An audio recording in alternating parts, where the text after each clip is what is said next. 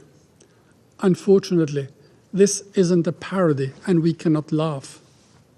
What has happened in Ukraine is a tragedy, a man-made catastrophe with serious security repercussions in Europe and detrimental ripple effects around the world. It represents the contrary of everything we stand for and everything that gets us together here. Therefore, no peace-loving nation will buy an artificial parallel reality engineered to transform the aggressor into a defender of the UN Charter, the arsonist into a firefighter, and the warmonger into a peacemaker. This is the real issue, and this is what we think we should be talking about, especially on this day. Colleagues, the ongoing war in Ukraine and the current global reality pose the fundamental question of multilateralism, its future and our ability to defend it. Almost 8 decades have clearly shown that multilateralism has been and remains indispensable to promoting peace and stability, uphold the rule of law, promote and protect human rights. Today, we need multilateralism more than ever because we know that global challenges require global solutions, that we can achieve more by working together rather than by pursuing our interests individually. No country alone, whatever its size and wealth, will be able to deal successfully with climate change, transnational terrorism, or future pandemics. This requires a genuine commitment to international cooperation, diplomacy, and compromise, and the firm recognition that no country can achieve its goals at the expense of the others. This requires defending and standing by what we have agreed, respecting international commitments, and denouncing those who abuse and deform its spirit under the disguise of defending it. Colleagues, the UN needs reform to strengthen it, make it more efficient, more resultative, not to undo it. We do not want a world fueled by resuscitated imperial appetites, a world fragmented by new rivalries instead of one united in purpose. The number of poles will be meaningless and ridiculous if we fail to address the fundamental challenges posed by climate change and environmental deterioration. The UN General Assembly has confirmed several times that it will not accept a future where might dictates the right, that it will not be trolled by cynical semantics where an aggression is labeled special operation and crimes are disguised as special care. Yes, let's call a spade, since hypocrisy is nothing more than the audacity to preach integrity through depravity. And unfortunately, there was a ton of it from Russia today in a toxic mixture of everything that fits its propaganda. In particular, it has become a Russian obsession to refer to the Republic of Kosovo, a country recognized by more than half of the UN, to justify its unlawful actions in Georgia in 2008, in Ukraine since 2014, which, as we all know, is going on to this hour.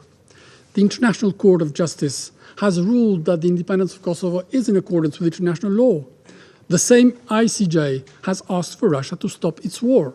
Therefore, there is nothing that sounds hollower than the desperate effort to justify the unjustifiable and its attempt to hide behind the unacceptable. As we know, you cannot hide the sun with the finger, and today, once more, we did not hear anything on the key issue. Under which article of the UN Charter has Russia attacked its neighbor and has annexed by force parts of its territory? Colleagues, if we want to maintain the UN as the cornerstone of the multilateral world, we need to show respect for each other, not contempt. We need to show solidarity, not threats. We need to show diplomacy, to choose diplomacy and foster dialogue, not wage war. We need to work together, abide by our commitments, and we need justice through accountability for crimes committed and for the perpetrators to be held to account. In today's terms of urgency, this means that Russia must end its war, withdraw its troops from Ukraine, and respect its sovereignty and its territorial integrity within the internationally recognized borders. And I thank you. Я благодарю Албанию. I thank Albania. Сейчас я предоставляю слово тем членам организации, которые пожелали выступить в ходе сегодняшних открытых дебатов. И первым я предоставляю слово его превосходительству господину Херардо Пеньялверу, порталю первого заместителя министра иностранных дел Кубы.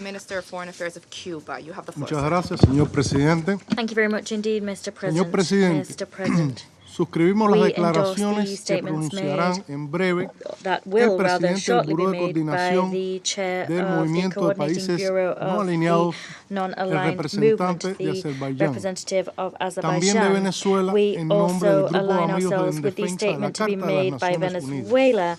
Saludamos la presencia acá del ministro de Relaciones Exteriores de la Federación de Rusia, We welcome here among us today the presence of the Minister for Foreign Affairs of the Russian Federation as President of the Security Council. We also recognize the Deputy Minister. We welcome the convening of this open debate as we mark the International Day of Multilateralism and Diplomacy for Peace. This was an initiative promoted within the General Assembly of the United Nations by the sister Bolivarian Republic of Venezuela when it held the chairmanship of the non-aligned movement between 2016 and 2019. Mr. President, in the currently complex landscape marked by an escalation of tensions and new forms of domination and hegemony, we are seeing threats to international peace and security grow, and we're seeing the gradual weakening of multilateralism. The global multidimensional crisis that we're currently witnessing has been rendered more acute by the COVID-19 pandemic. It is dealing a heavier blow to the countries of the South, and this is a result of the unjust and unsustainable prevailing international order. We've seen inequalities worsen, social marginalization heighten, and poverty grow more severe. Wars are abounding, non-conventional wars are intensifying, and we're seeing the arms race continue at breakneck speed. Attempts have been made to reimpose a unipolar order. This is being done by nations showing blatant disregard for international treaties and by their increasing the application of unilateral coercive measures. And these join other frequent violations of the United Nations Charter and international law. These violations undermine the peaceful coexistence of nations. In the face of this grave reality, we reaffirm the need to pool efforts to strengthen multilateralism, international cooperation, and solidarity to tackle common challenges. There is an urgent need to usher in wholesale transformations of the United Nations organization in such a way as to allow us to move towards an international democratic order which is just, equitable, and which respects the sovereign equality of states, and this for the benefit of present and future generations. We must promote a culture of peace, one which guarantees the security and well-being of our nations. We must revitalize and strengthen the role of the UN General Assembly without there being any interference of without the Security Council rather interfering in its work. There is an overriding need to reform the Security Council and to render it a more transparent, inclusive, democratic and representative body. Mr. President, multilateralism and absolute respect for the purposes and principles of the UN Charter and international law are the way in which we can guarantee the peaceful coexistence of nations and the only way that we can guarantee international peace and security, and the only way that we can find lasting solutions to systemic problems. We must immediately see the cessation of unilateral coercive measures and the establishment of spurious and arbitrary lists, such as that of states which supposedly sponsor terrorism. These lists run counter to international law. The world needs solidarity, cooperation, and mutual respect. Not blockades, nor sanctions. Cuba will continue to defend staunchly and consistently the Charter of the United Nations and international law. We will remain committed to the tenets of the proclamation of Latin America and the Caribbean as a zone of peace. With strict adherence to these principles, we reaffirm our commitment to multilateralism and to the preservation of international peace and security. Thank you very much. Я благодарю